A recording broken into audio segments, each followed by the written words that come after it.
guys, Judge here. Welcome back to my channel. Thank you once again for joining me. If you are new here, welcome. And if you're returning, hi. It's good to see you again. As always, we are getting ready to get into some pop talk. But before we start, let's take care of the housekeeping rules. You know the drill, people. Go ahead and subscribe. I love when you hit the like buttons and the comments and engage with me. So, as always, we've got a lot of things to talk about, so let's jump right in. Beginning with the biggest story, apparently, right now is Khloe and Tristan Thompson. So, you know, Khloe was pregnant, she had the baby, she named the baby True Thompson. Now, days before she gave birth to little True, the father, Tristan Thompson, was not being so truthful. He had been caught in lots of cheating scandals that came out. The most recent one that, like, the straw that broke the camel's back, if you will, was when he was with this young lady who is an exotic dancer in Queens, New York, and he spent basically the whole weekend with her. Now, the crazy thing is, like, because I follow basketball, like, I knew that they were in town because they were playing the Knicks. I was actually supposed to go to that game because, honey, I'm turning 30. The next time I do another video, I will be 30. But anyway, my husband wanted to take me to that game as a part of, like, my 30 hurrah, hurrah, hurrah, hurrah. Now, we didn't end up going to the game, but I knew that Tristan was in town. Anyway, I say that to say that he had a fantastic weekend, apparently with that young woman who packed an overnight bag, left the hotel, they were spotted around town, all of that.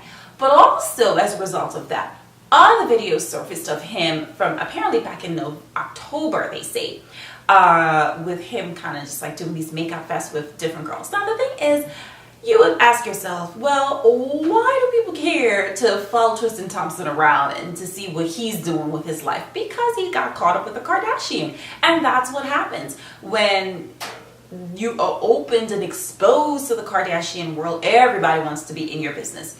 So here it is. He got caught out in the streets doing things that he had no business doing. But the thing is, though, he had no business doing what he was doing with Khloe to begin with as well, because she got with him. They got together, because it's not just a she thing. They got together when his baby mama, first baby mama, Jordy, was 5 months pregnant. So, Trinidadian people, which I am Trinidadian, we have a saying that goes, do so, don't like so. And basically what that means is, don't do unto others what you won't want to be done to yourself. Therefore, Khloe, what did you expect? Now, in the inner workings of my mind, I'm thinking as well, you know, the family's really calculated and tricky, and they always got like these ploys and all of these things that they do. So somehow, I don't know if this is orchestrated. I mean, people weren't really talking about them so much, and their mother will do anything to make them stay relevant, even if it means forcing your daughter into labor due to a cheating scandal of her baby daddy. You know, I mean, they will do anything. I mean, look at how they got on people. She leaked the tape of Kim. So there is no limits as to what they will do to remain popular. Now, so yeah, that's basically my take on it. I don't really... While we're on the Kardashian news, I'm going to talk about Miss Kylie, because, you know, guys, I really tell you guys, like, I don't like to talk about them, but they're in the news all the time, and it makes for some good pop talk, so I will cover it. So Kylie Jenner, you know, she had the baby Stormy. Every time I say Stormy, I want to say Stormy Daniels, but that's not the kid's last name. The kid's last name is Stormy Webster. And so she is a new young mom, and Coachella just wrapped its second week, but, you know, the first week she was at Coachella. Immediately after she gave birth to Stormy, she went to Miami with the baby daddy, and Stormy was nowhere to be seen. And then she's out at Coachella with this pink hair, and she's having her moment, living her life. I mean, technically, she could do stuff like that because she's rich. I mean, she's rich. That's just a fact. And has quite a few people to take care of a baby, so that's understandable. So she's like, oh, you know, out here, I'm a cool mama, whatever. And people are mommy shaming her. Gosh, am I turning ratchet? Because last video I was on China's side, and now I might want to tell you that I'm on the side of Kylie, only because I'm a mom, and I am about moms living their best lives. Now, I am not a Kardashian fan, and so this is not specific to Kylie Jenner. This is a general statement about people shaming moms for living their lives. Now, I would like to consider myself a very hip and stylish mom, okay? And so when our son was born, the first 4 months were tragic, like so difficult. I had a lot of breastfeeding woes. So the truth is, I didn't want to go anywhere. I mean, people say like the babies are crying and you want to leave them because you just need a mental break. Because of all of the stress that I had with nursing him, I needed to stay close. I did not want to give him formula, and I was actually quite sad at the issues that I was having with breastfeeding. So my friends had to come drag me out the house, like literally, like show up at my door, you're coming, you know? But once I got together, let me tell you something, I was out hipping and hopping. I'm going on date nights with my husband. I'm going out with my girlfriends. I am living my life because yes, we love our son, but you need to help your children to understand, because eventually, like if you circle around them, they will run circles around you. Like if you make them believe like they're running the show, oh, they will definitely take advantage of it. So therefore, even though he's a little toddler, he knows mommy and daddy do what they need to do, and then we do what we need to do as a family, and that's quite all right. So back to the whole Kylie Jenner thing. People are saying, well, like, oh, you know, why she out here? She just had a baby, blah, blah, blah, blah. Truth be told is, like I said, she's rich. She could do it, you know, and she's a young girl. Like, Coachella is very appealing for a 20-year-old. She is got to stay in the public eye because she's got the people that are wanting to know and see what she's doing. So for the line of work that she's in as well, she has to do those kind of things. And again, she's young, you know, so again, don't make any confusions about me saying that I agree with a Kardashian. I'm saying I disagree with people shaming moms in general. Okay, speaking of shaming, something that was shameful that occurred at Starbucks recently. 2 young black men were arrested. Rashawn Nelson and Dante Robinson were at a Starbucks waiting for someone for a business meeting. They'd been working on these real estate deals for a long time, and here it is, they were finally having their moment to have a meeting to talk about where this venture would go. Now, one of them walked into the Starbucks, immediately asked if they could use the restroom. They were denied. Okay, so they sat there and they minded their business, waiting for the other individual to arrive.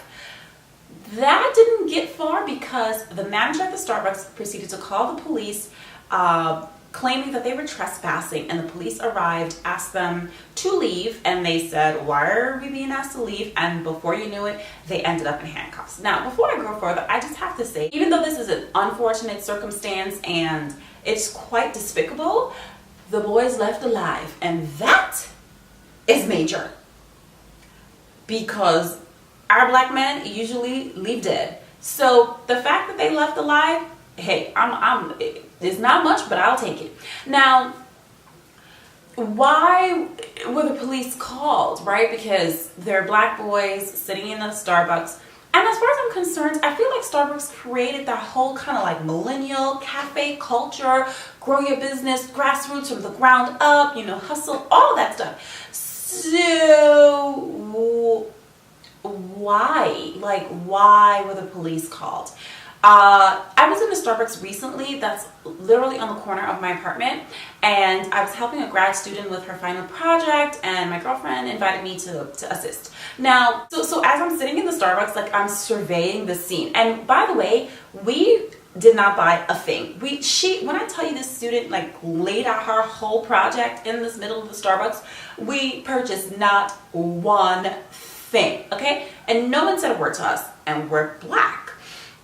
However, I was watching a situation where like there was some sketchy people sitting across from us, and one of them happened to be a neighbor of mine, and I was like, ooh, surveying the scene, you know. But they bought things, right? So apparently, you know, maybe you just need to buy stuff and then nobody will bother you, okay, when you go to the Starbucks. Nevertheless, she said to me, have you ever been to the Starbucks? And I was like, no, this is the first time I'm coming in here. And you know why? Because my neighborhood is gentrified, darling, and there are cafes everywhere. But there is a black-owned cafe not too far from that Starbucks, and that's where I go. If I need to have meetings, if I want to have some tea, or if I want to have a croissant, or whatever they're serving at that cafe, that's the only one that would get my money, because they have a sign out front of the door that literally says, proudly black-owned, and that is where I spend my money. I would like to see how these events unfold. The young men were not read their Miranda rights, so any things of that nature.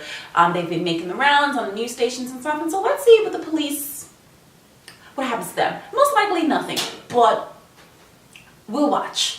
Something that was watched and watched and watched and watched and watched again was Beyonce at Coachella. Now again, I am not a Beyonce fan either. R.I.B's, don't come for me. But I have to say that the performance was spectacular. Now, what you can't deny is that she is a creative genius. She's a fantastic performer. She had Solange with her. She also had Destiny's Child come out, and of course her husband Jay-Z. It was a very historically black college kind of serenade, you know, with the band and the dancers, and yes, honey, she was giving you movement, she was giving you body, she was giving you outfits. This is what she gives you, and so people are obsessed with it. And for however long they've been doing Coachella, her performance was streamed the most. Also at Coachella was Cardi B, who is pregnant. Honey, she was twerking. Wow, I was a little scared because technically you shouldn't be doing any kind of bending over activities when you are pregnant, because the chances of the umbilical cord wrapping around the child's neck is a real thing.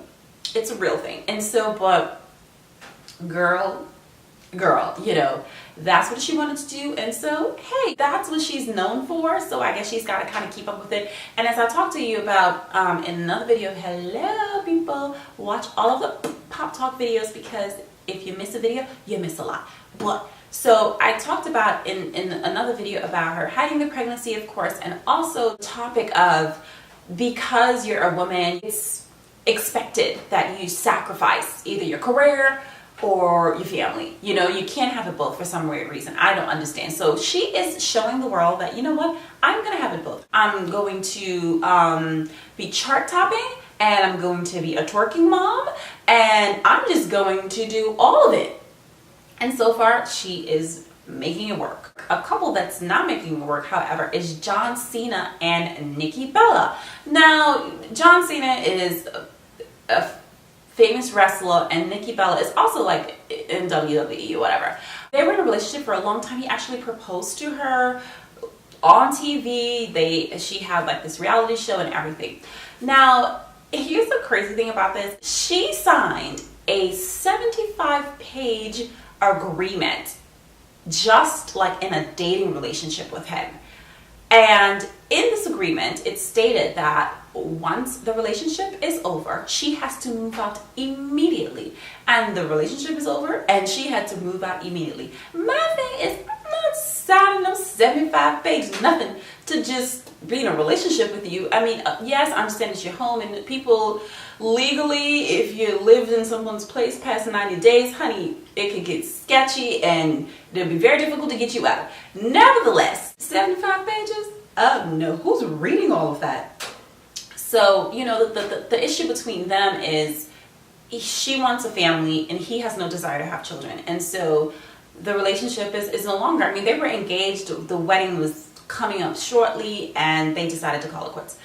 Here's my take on this. So not wanting to have a child is a big deal. It really is a big deal. And it's not to say that you can't have a heart change, because personally, when my husband and I were dating and we got married, and there was discussions like, I did not want to have a child. Like, I was like, nope. When I tell you I didn't see babies, I didn't see pregnant people, I was not in a baby friendly zone at all. I was not interested. Like, I would see babies from afar and be like, oh, they cute. I didn't even want to hold them. I didn't touch pregnant people's bellies. Like, I was anti-children. But that's something that my husband wanted to do. And for us, I mean, people really make a big deal of this. And someone said to me, you know what, it's a little selfish that you wouldn't want to give your husband a child. And I can understand that perspective, but at the same time, you have to know for yourself what you can handle. But the truth of the matter is you really don't know what you can handle until you get yourself into that situation. And so for me, you know, we waited 5 years before we had our son, and it wasn't even like a conversation where we were like, okay, so now we've been married for 5 years. Do you think you're ready? Is it something you want to do? I mean, it was not something that was pressured. All of our friends have kids, and there was a topic of conversation constantly. When are you guys having kids? Oh, yeah, having kids. And it was like, you know what? That's not something we're interested in at the moment. Now, though we didn't specifically like plan to have our son, once I was pregnant, I felt good about it. It was like, okay, I'm, you know, emotionally feeling okay, you know, financially we're okay. Like we're in a good space.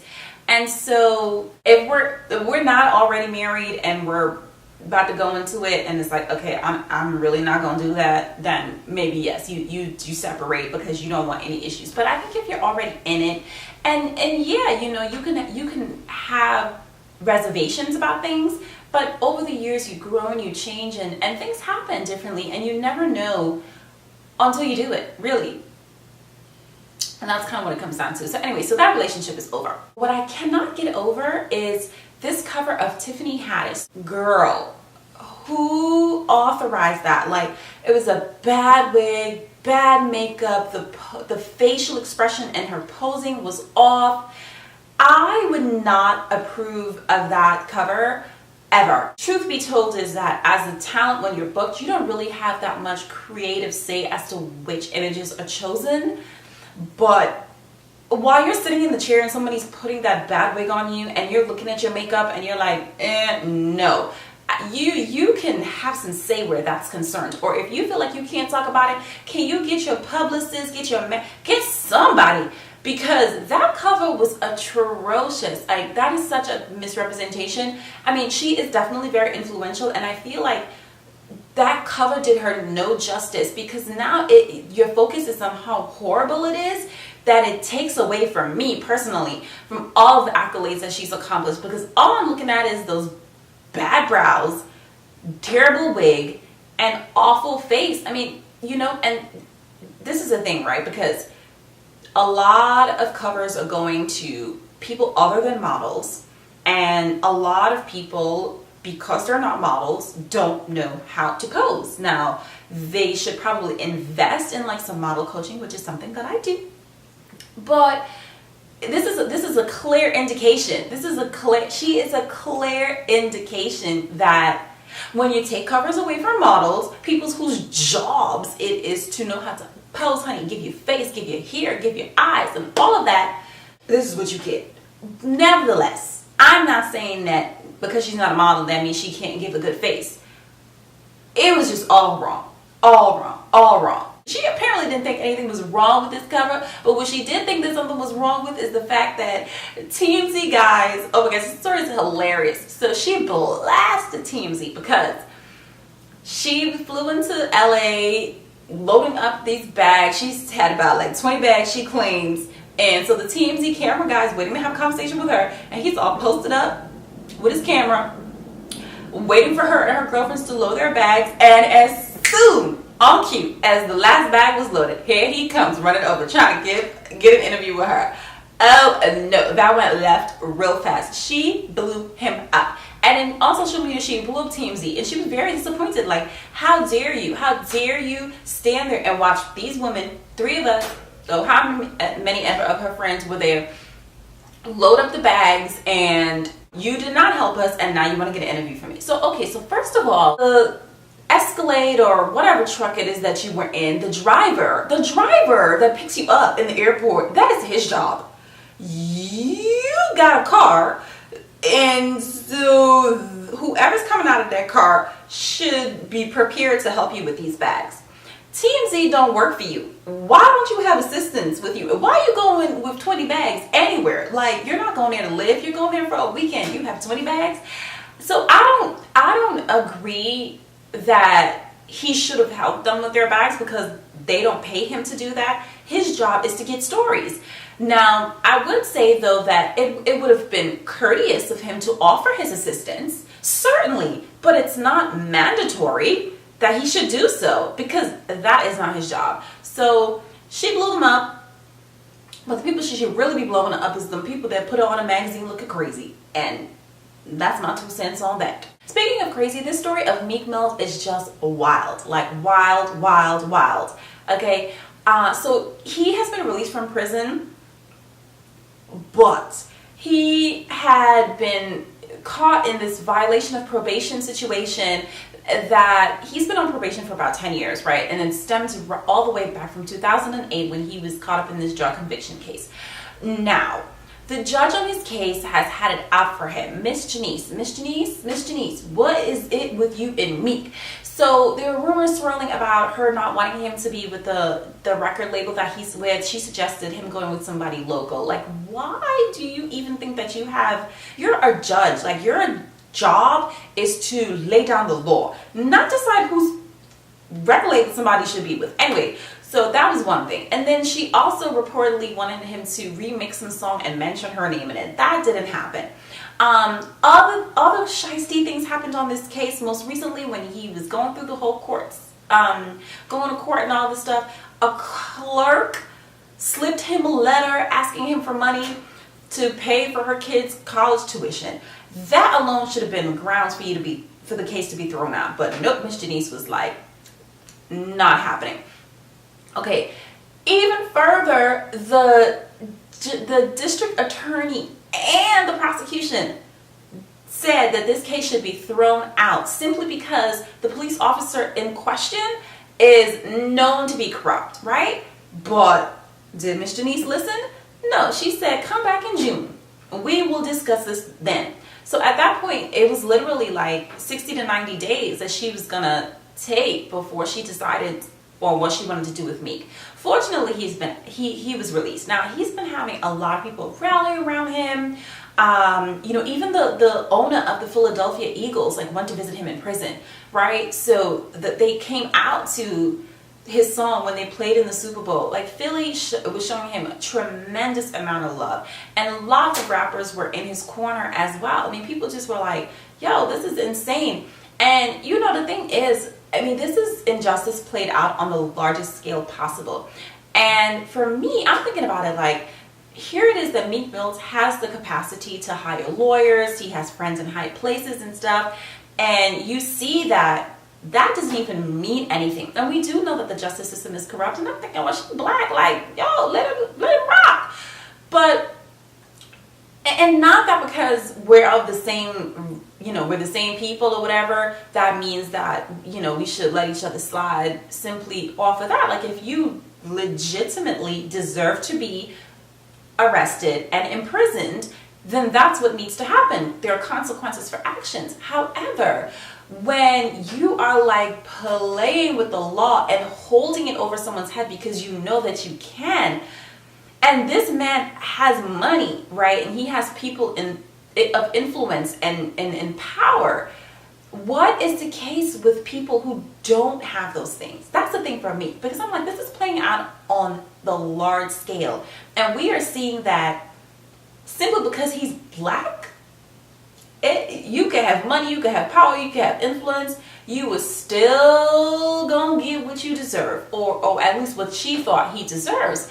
But think about all the other young black men who don't even have a dollar. Nobody's coming to visit them. Nobody could afford bail. Nobody could afford a lawyer. None of that. So they are literally just sitting there rotting simply because, in Meek's case, it's a situation of there's a corrupt police officer involved from 10 years ago that, here you are with this drug conviction. It was wrongly done, right? And you've got people to rally in your corner, and it still is not working. So what about those boys who wrongful convictions, right? And have nobody to fight for them. So they are sitting there just rotting in prison because they have no one to help them.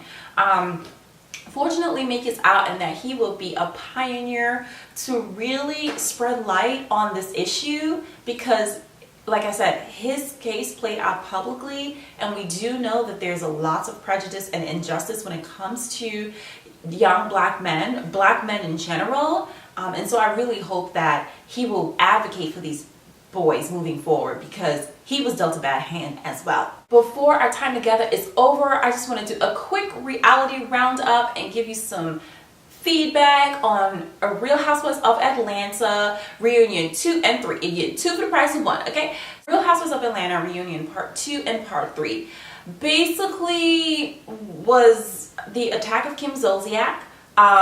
There was nothing really going on other than that. Sheree was still in the corner, not having her story all together. Kim and Nene were going back and forth. Everybody in Kim was going back and forth. I mean, Kenya had to switch seats, honey, come over, look at her in the face to talk to her. There was a lot of accusations about who slept with married men and who didn't, and apparently they all have. And Kandi and Kim went at it, and Portia and Sheree went at it. I mean, that's basically what they do. That's really what it came down to. I mean, but in the end of it all, when the reunion was over, and then Kim went back to the bathroom and she was crying, and she felt like Sheree didn't stand up for her, and her husband was just standing there like a deer in the headlights. And she was expecting that. She felt like she was attacked by all these black women who were calling her a racist, and she felt like all the questions that Andy asked her was negative. And his response to her was basically like there was nothing positive about you being on the season at all. Everything was from the roaches, saying Nene is on drugs, to talking about Kenya's fake husband. I mean, she just really came in to stir up the pot. And if she wasn't there causing all the drama, I'm really not sure if we would have stayed tuned to it, because no one else really had anything going on that was entertaining, I guess. I mean, it's really unfortunate that we sit around and kind of watch these things and people's lives fall apart, but it's not true, because you do know that reality is not like really real. Okay, so but whatever, they suck you in and they make you feel like the drama is so juicy, and it's like, yeah, they're going back and forth. I mean, though Kenya and Marlo were like really going back and forth with each other on Twitter, and Marlo basically told the truth about what she does for a living, and it involves suitors. It involves her suitors paying for her home and her mother's home, and anybody else in her family who wants a home. You get a home, you get a home, you get a home, and I'm the one that does the work for you to get the home, if you know what I mean. And so, yeah, they pay her Neiman Marcus bills and all that stuff. She claims that she has this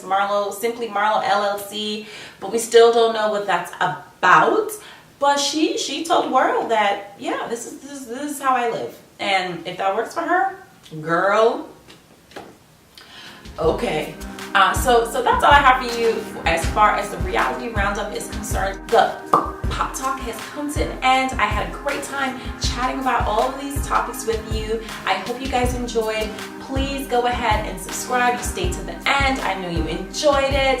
Hit the thumbs up button. Do share and also comment, because I'd love to hear your pop thoughts. And as always, until next time, darlings, ciao.